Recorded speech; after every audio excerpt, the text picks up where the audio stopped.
This podcast is for educational purposes only and is not a substitute for care by a doctor or other qualified medical professional.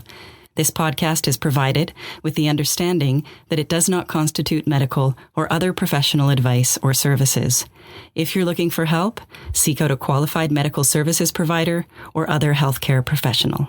Welcome to the Live Your Yoga podcast, a podcast dedicated to discovering and sharing all the ways in which yoga can be lived off the mat. Real stories by real people, just like you. Welcome to the Live Your Yoga podcast. Over the next few months, we are featuring some of the fantastic podcast episodes featured in our trauma-informed yoga course. The course itself is filled with wisdom, insight, and actionable steps and practices we can take to help heal ourselves and the world around us.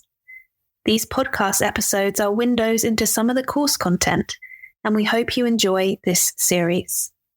You can find out more info about the course by clicking the link below.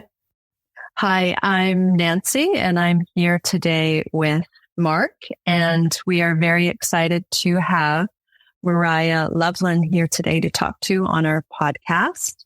I'll let Miria introduce herself in a deeper context, but I just want to say that Miria has a background in Ayurveda and yoga, and she is a coach, a lifestyle coach. Is that how you would identify yourself, Miria? Yeah, in a professional way. Yeah.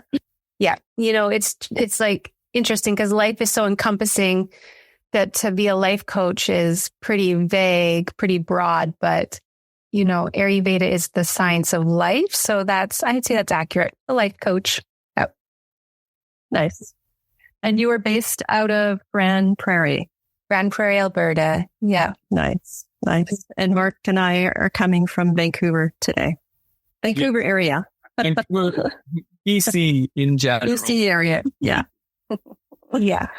Well, it's really nice to have you here, Miria. Can you maybe just give us a little bit of background to how you created your contemporary life coaching business? Yeah. So I started with yoga, and there was this point in life where I was going through my bachelor. I was doing a degree in education, and I just had this really strong draw to drop out and go take my yoga teacher training. And my parents thought my dad thought I was crazy. My mom understood. And I just followed that instinct. And my yoga teaching brought me into Ayurveda because they're sister sciences. And actually from the Ayurveda, I went into Jyotish, which is the Vedic astrology. So there's the three sister sciences, the three limbs of the Vedic system, Ayurveda, Yoga, and Jyotish. And they're three systems that help us return to the self. So, that's where my passions, my desires took me. And I have built my coaching practice by helping people incorporate these practices into their lives so that they are more self-realized, self-aware, essentially. Nice. And I seem to recall from past conversations with you, Miria, that your mom also had a background in Ayurveda. Is that true? Yeah. So my mom, she took the Ayurveda route and I took the yoga route. And it's very interesting that we both have this path, this mother-daughter path. And then after Ayurveda, I took my yoga training. And then she actually, after her Ayurveda training, took her yoga training. So we have similar paths that intertwine once in a while. And yeah. That's very cool. Nice. Mm-hmm. And where did you do your Ayurvedic training? So my Ayurveda training was through Kerala Ayurveda in California. And I was fortunate enough that this training was able to be an online program. Yet like my yoga training was all in person. So there was like a first training in Costa Rica. And then I went all over the States, like to get my restorative yoga training, my kids yoga training, my prenatal yoga training. And then I finished it off with, went to Rishikesh in India and got my advanced yoga training. And then, actually, Nancy, that's when you and I met. I was done my Rishikesh training and then you and I met. And then from there, I took my Ayurveda wellness counseling and I was able to do that online. Nice. And when did you begin your, is it an online mostly business that you do? The coaching is online. Yeah. It's just easier that way. But I started the coaching practice when my son was 1. And so that would be 8 years ago now. Nice. Mm-hmm. And can you talk a little bit about, you did make reference to it, but maybe a little bit more in detail of how you weave these ancient sister sciences of yoga into your contemporary coaching? Yeah. So I always find whenever we are in a space of struggle in life, the path is to return to the self, return within. Because if we're feeling like life is really hard, really challenging, or we're trying to build something from the outside, there's just this almost a void or a space that cannot be filled. So the yoga practices, they return us to the self. And from there, there's this internal source of really clarity, energy, like an inner knowing of what to do next. So my role as a coach is simply to guide people back in to themselves, like show them the practices that bring them back in. Does that answer the question today? Yes. It sounds to me like it's very much about, besides returning to self, but finding your agency, right? Mm-hmm. Like having been in places in my life where I was stuck, it's very easy to go into the poor me, my life sucks. Where I feel like from what I see with you on your Instagram page, which I love, it's very empowering. Like it to bring you out of a possibly, state of feeling sorry for yourself and into getting to actually know yourself. Yeah. And then with the Ayurveda practice, there's a few principles that I really bring into all of my coaching, but we have 5 bodies or 5 koshas, and there's the food body, the breath body, the mental emotional body, intuitive body, and then the conscious body. And often if we're in a poor me state or, a victimized state, there's things we can do, we can access through the other bodies to help, elevate that body that we may be stuck in, So if we're in which we all get on some level or another, time and time again, like a victimized state, right? Like we feel like life is on top of us, then we can access our power through a different body. So for example, like if we're in a mental emotional state where we just feel really, really stuck, we can move the physical body, right? We can get the breath and physical body moving together, and that clears it shifts the state of the mental emotional. Mm-hmm. Like you enter one kosha to access all the other koshas.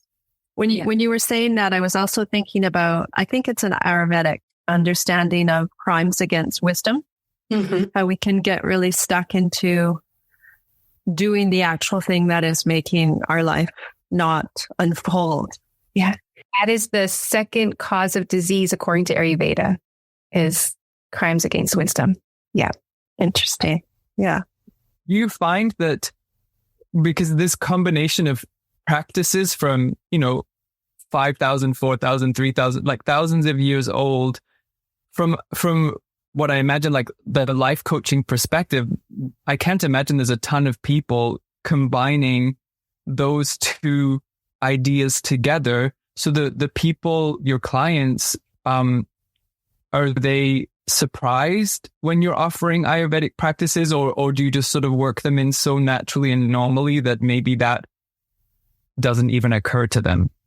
What happens, I think, is they come in because they know that there's like a spiritual, or maybe I don't know if we want to call it alternative method to the work I do, and then when I paint the picture, or when I like draw out the like almost like, what do I want to say, when there's like this bigger picture that I present, like the 5 koshas, and there's the Vedic view of life. There's just like, when you like open up to the whole picture, like people remember, it's like, oh yeah, right. There's this and this, it's just, I feel like we all know it on some level, or some people do, but it's, I don't know if it's a big surprise, but it's a big like, oh yeah, right. This makes sense. Or I remember. Yeah, it's like a way of presenting information that maybe is innate. Like we know this information, we understand that there's, these different parts to ourselves, let's say. But when someone presents it to you in a way that's tried, tested, and true for thousands of years, it's sort of just, it's like the, that Buddhist idea of the instant enlightenment, like the light bulb going off and you're like, oh yeah, okay. Yeah, it's like, it's eye-opening. Yes. It's like remembering that there's all these other parts of life that need tending to in order to really thrive and, evolve on a personal level. I love as well what you said about about sort of getting your power back, and how we can be in that powerless state and being reminded that there are multiple different ways that we can find a way back to feeling empowered. I think for the context of what Nancy and I have been talking about over the last few weeks, especially that idea of being able to take control of your life through different means is really fascinating. And I wondered, do you find sometimes that certain practices work better for other people, or you sort of, maybe this particular approach of pranayama isn't the right thing for them, but we can go in through meditation, or we can go in through movement? Do you find that it's sort of very different for everybody? Mm-hmm. Mm-hmm. Absolutely. I find with the coaching practice, a lot of the work does come around, work around the Manamaya kosha is the mental emotional body. So there is a lot of talk therapy that goes into the online coaching, but I really encourage my clients to, on their own time, create a morning practice or create some time in the day where they are tapping into the other parts of themselves. And so there is, absolutely for the different doshas, there's different pranayama, breath work that is best suited. But there is, like Ayurveda, we also incorporate dinacharya, which is, like the daily routine that really syncs every human being into the circadian rhythm, which is beneficial for us on a human level existence. We have a physical body that needs to be taken care of. And so that's almost like a blanket thing that we work in. But then, depending on the person, they'll be drawn to the pranayama and the breath work and the yoga, or they won't. But there's definitely these daily routines that everyone can incorporate and feel the benefits. Yeah, I'm thinking of, I think this came up in conversation already, Mark, but how we keep coming into this ancient wisdom. It's like we forgot it for so long, and now it's just a re-remembering, and it's so natural and intuitive.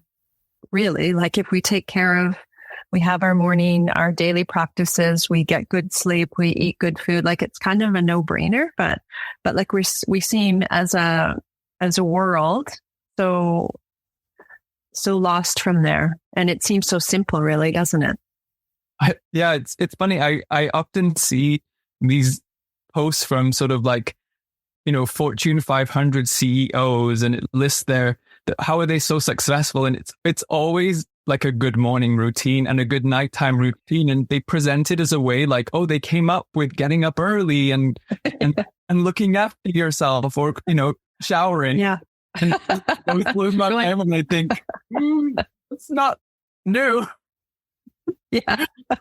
It's not that hard, but yet it can be so hard when I've been there where you're just so thrown off that you get up and grab coffee and run out the door kind of thing, right? Like it's easy to get destabilized for sure. Yeah. And it can be really challenging to maintain daily self-care regime practices, don't you think? Yeah. There's another Ayurveda principle that it's called, well, it's not called, but it's the whole concept of like increases like. So the more your like patterns, routines, qualities that are like each other, they accumulate quickly. So, it's just so easy to be in the comfort of what you're doing. And through the Ayurveda lens, it's like the more you do something, the more you're going to create that something. So whether it's like getting up early, you're going to create more of that. And there will be that resistance, but you use the tapas, which is like the fire energy, to break through that resistance. But the more you do that, the easier it becomes. And then on the other side, the more you sleep in, right? The more you just have your coffee first thing in the morning. It's essentially it's habit. But yeah, like increases like. So it's, what are you leaning into? What are you creating more of? Uh-huh. Yeah, it's like increases like, and then that level of consciousness to observe how you are practicing that, right? Having been very... No, go ahead, Nancy. I was going to say, having been very Vata deranged in my life, let's just keep that energy spinning. Yeah. Feels good. How does Vedic astrology kind of play into what it is that you're working on with your clients? So this is where it gets really fun, because everyone comes with a karmic blueprint, we could call it. And Vedic astrology is it's a system of astrology that is accurate with astronomy. It's 100% accurate with astronomy. Whereas the other astrologies, they're not 100% accurate with what's actually happening in the sky. So this is actually like your karmic blueprints when we look at the Vedic system. And so we get to see the natal chart of each individual. And what this shows us is, like, depending on where the planets land in the different houses, it basically shows us where our karmic lessons are in this lifetime. So each planet has qualities that they deliver. And it's really fascinating to see where people's innate strengths are. And then, I don't want to say weaknesses, but it's like things that we really came to overcome this lifetime. We really came to work on this lifetime. And this is the mapping of when we were born. Yeah. So your first breath in this life is your the snapshot of your potentiality in this life cycle. And it's really cool. It's really, really cool. Like, just how accurate this system, the science is. And it's very insightful. Are you familiar with epigenetics? Have you heard that term? Heard of the term. Yeah, I'd have to go back and read up on it again to remember. I won't pretend I know a lot about it, but it's considered a new science of understanding really who we are, and that we go back a minimum of 3 generations. So each womb carries the future, babies. And so we go back to, so our what's happening in our great grandmother's life will impact our mother, will impact us. So when you said that karmic blueprint, it was like that's so cool, right? And it's really fascinating. So talking about generational, I don't know if I want to say trauma or stuff, life laid 2 charts on top of each other, and you can see where it's like the compatibility of people. And so I laid my mom's, my teacher, my Vedic astrologer laid my chart on top of my mom's, and you can just see the relationships play out based on where the planets are, where they connect in the charts. It's fascinating. Wow. And it's so yoga was so inspired by the cosmos, right? Yeah. Yeah, I want to get my my chart done from you now, Mariah. Absolutely. I've only had amazing things come out from these readings. People are just, wow. How can you see that from where the planets are? Very interesting. Mariah, we wondered if do you incorporate any other sort of ancient yoga practices in your contemporary practice? We mentioned meditation, pranayama, yoga, and vinacharya. Are you also looking into other aspects of Ayurveda with your clients, or other aspects of yoga, like the philosophy of yoga, things like this? Or is all of that just sort of under the same umbrella? I'd say it's under the same umbrella, and the way I see it is by studying these practices and applying them in my own life, I have them in my toolkit, my tool belt, and whatever arises with the individual client I'll pull out and use. And so there is actually also a lot of internal visualization, meditation. We go into the chakra system, and there's always a returning to the moment, which I don't know what we could call that, but when we're actually present in the moment, everything is fine. Everything is really okay. It's great. So, I guess this is more of a contemporary explanation of a very ancient, the practice of now, right? That was the yogi's way, was return to the breath. Don't jump to the future. Don't jump to the past, return to the breath. But it's that practice of gratitude, of increases like. And actually a big thing that has come through my teachings in the past, I'd say 5 years, is the emotional frequency scale. So it's where is your emotional frequency scale? Have you gone into that at all with? So I also do tuning forks, and I have the crystal bowls, and so they operate on a very high frequency.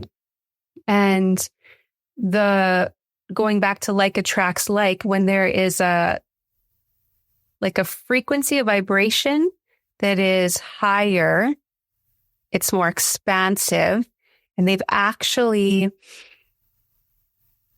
they've captured the sound, they've captured frequency, and it resembles geometric shapes. So the higher the frequency, there's these geometric shapes that are formed, and we can't see it with our human eye, but they hold high frequencies. So what I like to do in my coaching is tune people into their emotional scale. So we have the lower frequency emotions are fear, anger, resentment, jealousy, right? Those things that make us feel that they actually contract our system at a cellular level. And we can use all of the tools that we talked about to climb up this scale. And so when we move into like acceptance, that's more of a expansive frequency. Gratitude, joy, peace, love, right? We're just like at the highest level. And so I really like to empower my clients by having them aware of the emotional frequency, and then they can check in with themselves. Where am I at right now? And then gratitude is a really like fast track, or it's like almost like an instant expansion when you can really sit and feel grateful for whatever is in front of you. Mm-hmm. And so that is actually like being present, not fearing, not projecting a fear into the future, and then grasping onto that, which will suck the frequency down, and we experience each other's frequency on a level, whether we're conscious or not. And if there's a higher frequency in the room, the lower frequency will either have to like raise up to match it, or it just basically the higher frequency wins. Like this lower frequency will either have to raise up, or it can't really exist in the same space as the higher frequency if that higher frequency is holding its own, Mm-hmm. So that is really, I feel like the work that I'm here to do, and I love to do it, is to help people really be aware of their own frequency, and to build their dominant frequency, like just building that gratitude, course correct into this higher level of being. So much of what you just said, Miria, are you familiar with the work of Thomas Ubel? No.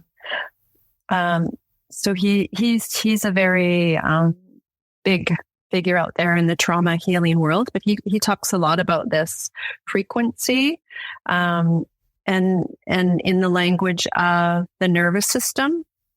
So how, I think the way that you were saying it, I understand it, like if we're building our frequency, we're able to co-regulate another's nervous system, right? That might be either oversympathetic or shut down. So we become sort of this, I'm not sure of the word, conduit or conduct for attuning to other people. Like he talks a lot about this attunement to picking up that vibration from the nervous system. It's very interesting. Well, and talking about generational trauma, as a mom, and like the frequency of, or the nervous system of the nervous systems of our children, like the dominant frequency that I'm in, really my children's nervous systems are feeding off that. It's, yeah. And your nervous system when you were pregnant and, blah, blah, blah. Yeah. I'd say that's why it's nice to have pets around, right? It just kind of brings us right. Yeah. Yeah. Sorry, go ahead, Mark.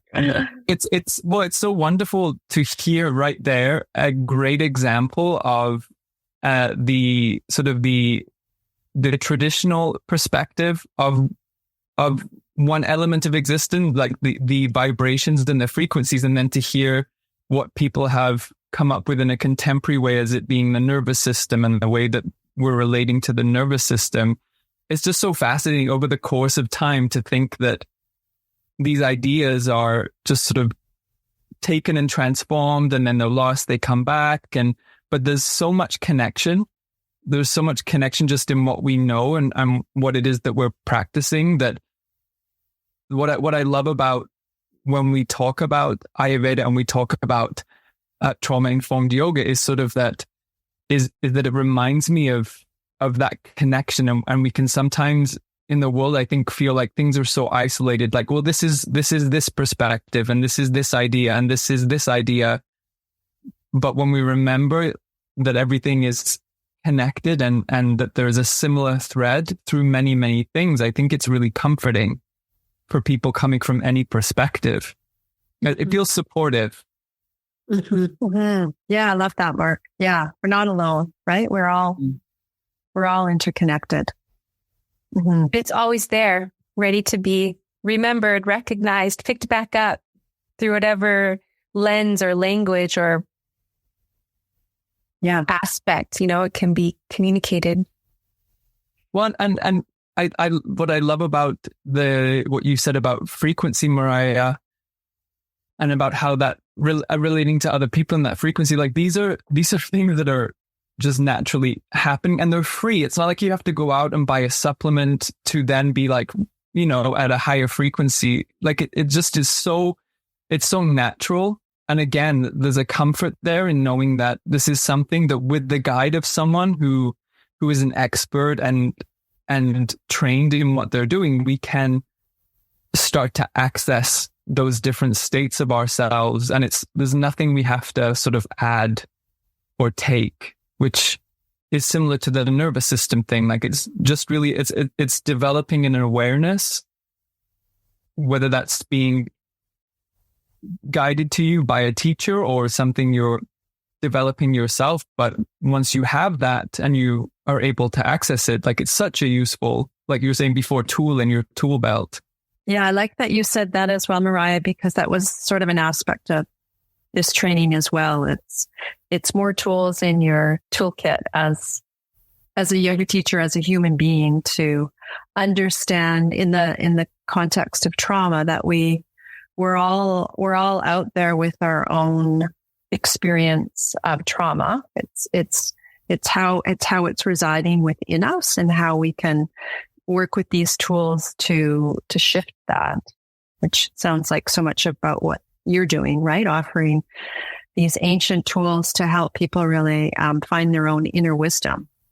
Mm-hmm. And that's what I love so much about these practices, these ancient practices, is it's all from within, right? It's just simply a remembering and awareness, and thankfully the traditions are passed down and down and down, and we have it today to use. And like you said, Mark, it's not anything you have to go out and buy, right? Like it's not from an outer source. Like sometimes we do need outer guidance to get us there, right? We all need help, right? So I've taken my training. I continue to get my mentorship, my guidance as well. And yet not to rely on that once you have the wisdom, the knowledge to really incorporate it and apply it.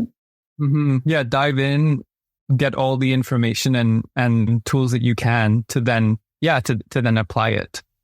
I think we would love to ask you, Nancy, I'm happy to ask this one about, because we are looking at a lot of these things from a trauma-informed yoga perspective, or just a trauma-informed lens.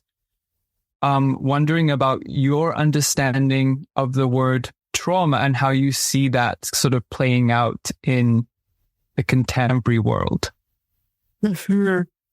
Yeah, I feel like we've all had our own forms and degrees of trauma, which affects the nervous system, and also our value of worth and feeling of wholeness and completion within ourselves. And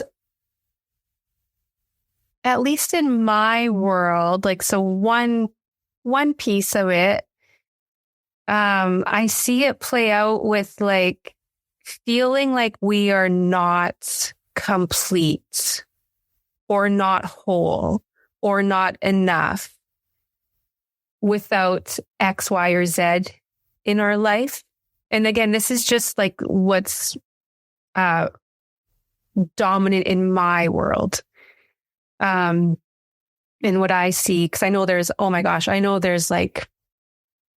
so much more out there. But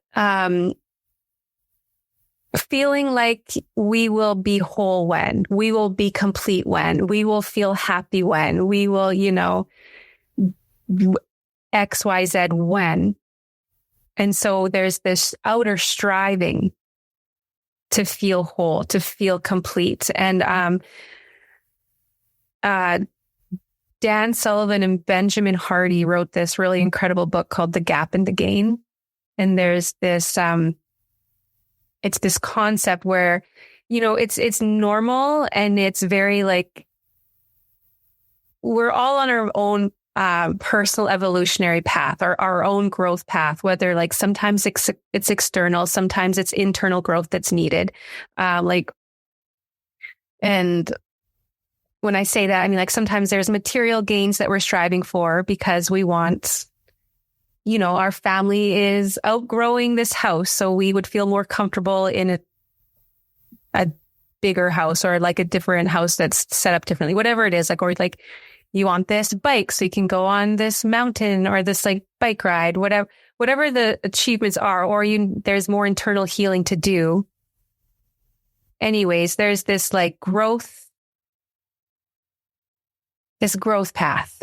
And if we get stuck on where we aren't, if we measure ourselves against where we aren't, then we're living in this gap. There's this constant not enoughness, right? Like there's that whole movement, I am enough. Yet if we are, so that can be a really diminishing cycle, and it can keep us in that lower frequency, right? Like grief, shame, resentment, defeat. It's just like a very low vibrational place to live. And so that is a big trauma that I have seen. Like some people like feel like they're waiting for that partner to come, or they're waiting for this, like their career to look a certain way. Like they're waiting for their lives to look a certain way, as opposed to like really appreciating what is and allowing life to unfold, and like building your life from a place of that gratitude, and like being proud of what you do have. And really, I like to call it like, when I'm building my life and I'm helping my clients build out their life, I call it like polishing your gems. What do you have, and how can you really like beautify what you have and really love what you have, and then build from there, as opposed to feeling like life is great now, and what can we build, or what do we want to create from here? Where are we growing next? As opposed to like that, measuring against what isn't. Like chronic lack. Mm-hmm. Mm-hmm. When I hear you speak, Miria, I wish that we were schooled in this as little ones. Mm-hmm. So much of, I think, why we are lost is our systems, right? Patriarchy, capitalism. Like it doesn't want us to really thrive. And in a perfect world, we would grow up understanding our inner wisdom and our potentiality. And it's too bad that we have to relearn it. Yeah.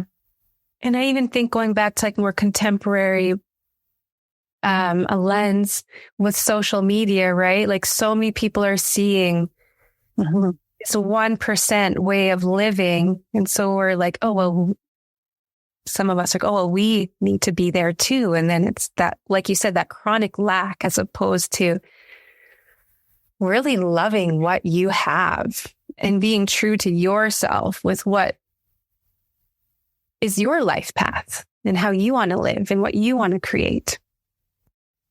Do you have any final questions, Nancy? Well, we often ask our podcast guests sort of the question around how are you living your yoga, but maybe you can share how you incorporate all of this beautiful wisdom that you share with your clients. How do you incorporate that as in your life as a busy mother of 2 young children, and you have a partner, and I think you have a cat. Do you have a cat? We have 4 cats and a dog. Okay, you have right. Okay, you have a pet and your pet. Yeah. So it's a constant, it's a daily return, a daily course correction. Okay. So there is my morning practice. If I go without my practice for too long, I get off track. I get sucked out of myself and I'm in my head. And for any like astrology buffs out there, I'm double Virgo. So I can easily go into analysis paralysis and I'll get stuck in my head. And I'll be living in that chronic lack, right? Like once I do the laundry, once I do the dishes, once I get like, and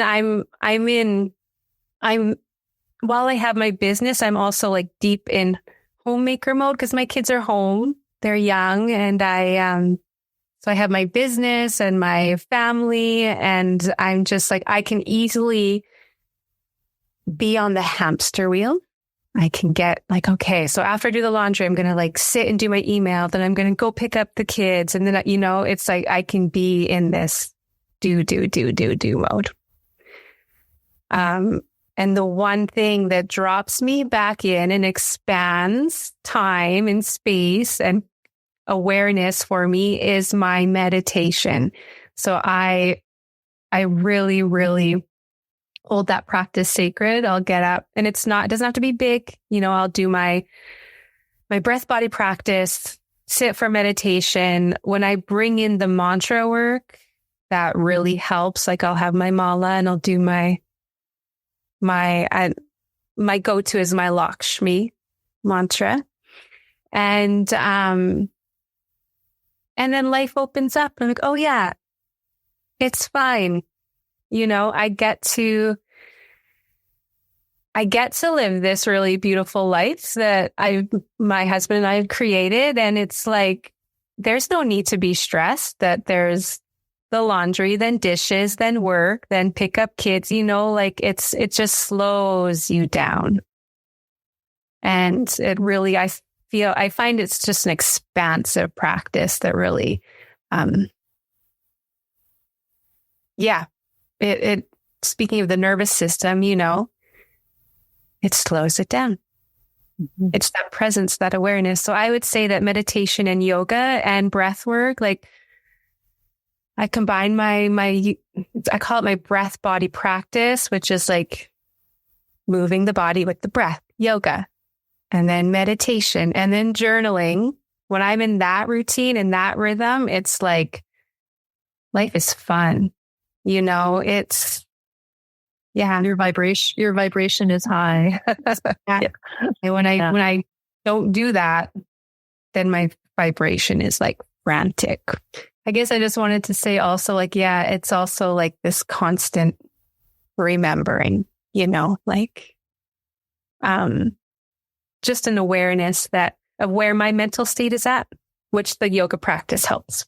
I love hearing other people's daily practices. It's helpful from a student perspective, but just as from a personal note too, I really appreciate hearing you saying it's a constant remembering, and that there's times in life where we aren't as engaged in those daily practices and we really notice the lack and the effect that has. And I think sometimes people imagine that those of us who teach these types of things have got it, nailed, where 100% of the time, never missing those kind of things. And I think sometimes it's when I haven't meditated for a week and I come back to it and the remembering is stronger. It's like, wow, this really makes a huge difference in my life. And then that's the motivation to stay with it for longer. But the idea of it's a daily remembering, not only in that particular practice, but over the course of a lifetime is so helpful. So helpful. Mm-hmm. And that we are just human beings living our lives that can get messy and chaotic. And sometimes we don't get to it, right? And it's okay. And I would like to add that when I'm feeling really stuck in life, or when I'm feeling very victimized in life, or when I'm feeling very under life, like life is on top of me and I don't know what to do, or that's when I know, okay, I need to get back to the mat. I'm not on the mat enough. It's like dropping back in. It's like a recharge. It's like, oh yeah, the answer is there. Miria, where can people find you? Well, I'm on Instagram at Miria Lovlin, MIRIALOVLIN. My parents blessed me with a very unique spelling of the name Miria. And my website is mirialovlin.com. Thank you. Thank you. Thank you, Miria, for sitting down and taking your precious time and sharing with us what it is that you do and how you incorporate some of these ancient practices into the life coachings that you're doing now. And I think that Nancy and I are both very appreciative of hearing your perspectives and hearing your wisdom and insights. And you really helped me, at least, I won't speak for Nancy, but make some connections about some of the things that we've talked about over the last few weeks, relating it back to Ayurveda, Vedic astrology, these kind of things. I'm definitely going to go and dive into more because the connections that you made for me were huge. So thank you so much. And anybody listening, make sure you follow Miria on Instagram and check out her website. And thanks everybody for sitting down today.